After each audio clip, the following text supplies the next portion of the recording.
26वीं तरमीम पे बहुत खुश होकर बोला था कि ब्रूट मेजॉरिटी से हमने पास करवाई है, धड़ल्ले से। तो बेटा जब ब्रूट मेजॉरिटी से पास करवाई है तो फिर 28वीं पर भी आओ। फिर क्यों जान निकल रही है ये कि भाई पैसा NFC में से कटेगा या बेनज़ीर इनकम सपोर्ट उसमें से कटेगा। इस माइक के अलावा भी आवाज़ आती, वो कहते हैं ना कि मालूम नहीं मेरे सयाद को कि घुटती है अगर सांस तो खुलती है ज़ुबान, और कि जितना हमारा गला दबाया जाएगा उतनी ही आवाज़ हमारी ज़्यादा गूंज से निकलेगी। अभी मेरे भाई ने कहा कि इंशाल्लाह ताला कि हम जीतेंगे। हम जीते हुए थे, हम जीते हुए हैं, बस फॉर्म 47 आ गया रास्ते में। और अफसोस तो ये है कि सन 47 पाकिस्तान और फिर आके कहानी कहाँ ख़त्म हुई 47 पे, कि इन 77 सालों में जो तरक्की की है वो सिर्फ यही तरक्की की है। बाकी जितना हमें पता है और जो आपको बताएंगे उससे ज़्यादा की स्टोरीज़ आप लोगों को पता है। अब ये और बात है कि माफ़ कर दीजिएगा कि ज़ाहिर है पूरा मुल्क ही वो कहते हैं ना कि उस खौफ के साए में है कि वो बात इतनी मीडिया तक आती क्यों नहीं है। बाकी चीज़ें तो बाद में, इस वक्त जो सिंध में करप्शन का बाज़ार गर्म है कि अब वो कहते हैं ना कि वो हद ख़त्म हो गई है, वो लिमिट हम लोग क्रॉस कर चुके हैं। और जिस किस्म के सिंध के नौजवानों के मुस्तकबिल के साथ खेला गया है, तालीम, सेहत, उनकी जॉब्स, वो तो सब बातें अलग हैं।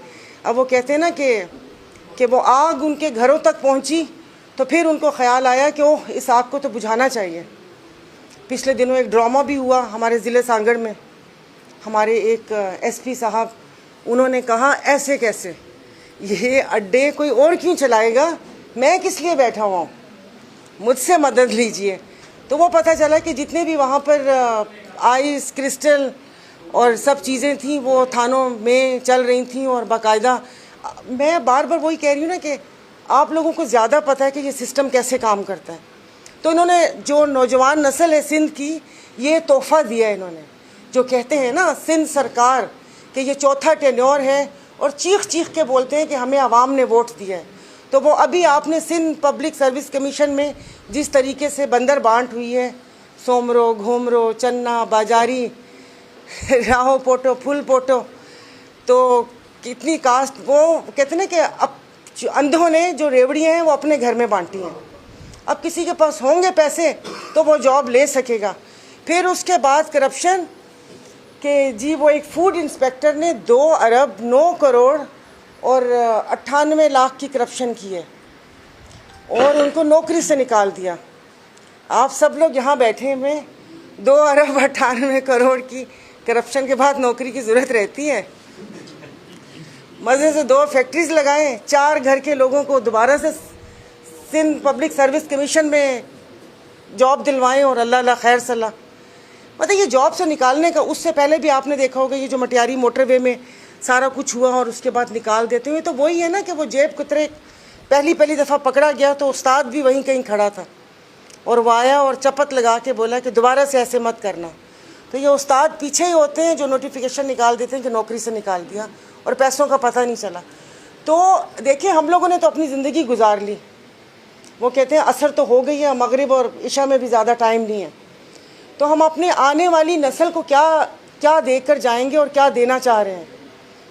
ये जो हमारा प्लेटफॉर्म है, यही नहीं कि मैं इस पार्टी से ताल्लुक़ रखती हूँ या मतलब ये कि हम ज़ाहिर पीर साहब की क़यादत है या हम मुरीदैन हैं, लेकिन आप लोगों को पता होगा तारीख़ का कि सिंध धरती के असली सपूत जो सूर्या बादशाह, जो वो कहते हैं ना कि वो उस वक्त सारी चीज़ें और मरात और तमाम चीज़ें हो सकती थी, मगर वही कहते हैं कि उनका जज्बा, एज क्या थी और उसके बाद उन्होंने अपने लिए शहादत क्या चुनी।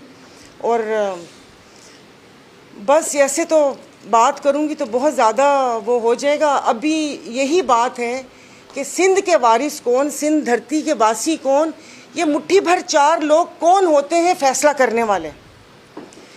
एक तो दुनिया चल ही फाइल्स पे, ऑडियो और वीडियोस पे। यहाँ किसी के पास वीडियोस थी, पाकिस्तान में क्या हो गया, और तो और एप्स्टीन फाइल पे तो जंगें शुरू हो गई हैं कि उन पे तो ट्रंप भी मजबूर हो गया। तो अब ये नहीं हो सकता कि करप्शन की फ़ाइल्स इनकी हो, खाया इन्होंने हो और उसके बाद वो अपने कान कटवाने के बाद अपनी और हम सब की नाक भी कटवाने पर तुल जाएं कि ये जो देख रहे हैं, जो बहुत खुशी से बोला था, आप लोगों को पता होगा कि 26वीं तरमीम पे बहुत खुश होकर बोला था कि ब्रूट मेजॉरिटी से हमने पास करवाई है, धड़ल्ले से। तो बेटा जब ब्रूट मेजॉरिटी से पास करवाई है तो फिर 28वीं पर भी आओ।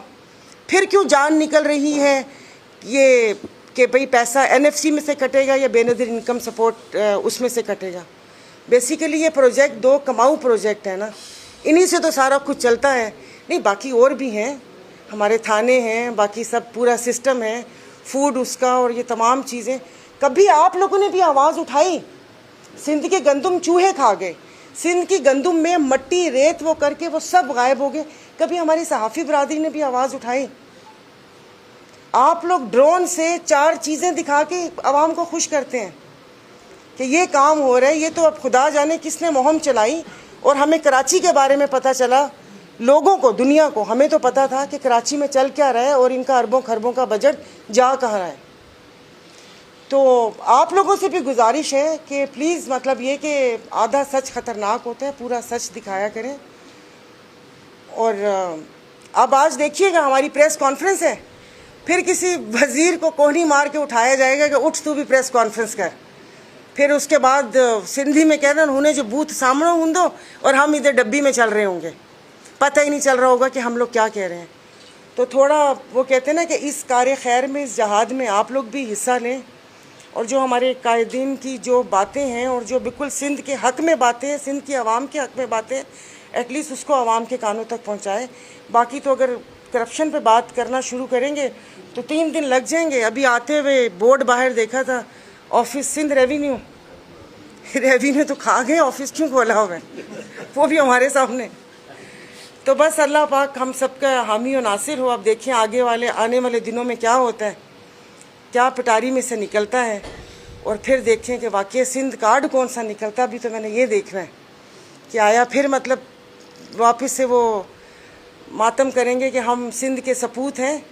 सब कुछ बेचने के बाद, धरती माँ के सौदा करने के बाद अब देखते हैं कि क्या निकलता है। बाकी बस जो हुए हैं, बस फॉर्म 47 आ गया रास्ते में। और अफसोस तो ये है कि सन 47 पाकिस्तान और फिर आके कहानी कहाँ ख़त्म हुई 47 पे, कि इन 77 सालों में जो तरक्की की है वो सिर्फ यही तरक्की की है। बाकी जितना हमें पता है और जो आपको बताएंगे उससे ज़्यादा की स्टोरीज़ आप लोगों को पता है। अब ये और बात है कि माफ़ कर दीजिएगा कि ज़ाहिर है पूरा मुल्क ही वो कहते हैं ना कि उस खौफ के साए में है कि वो बात इतनी मीडिया तक आती क्यों नहीं है।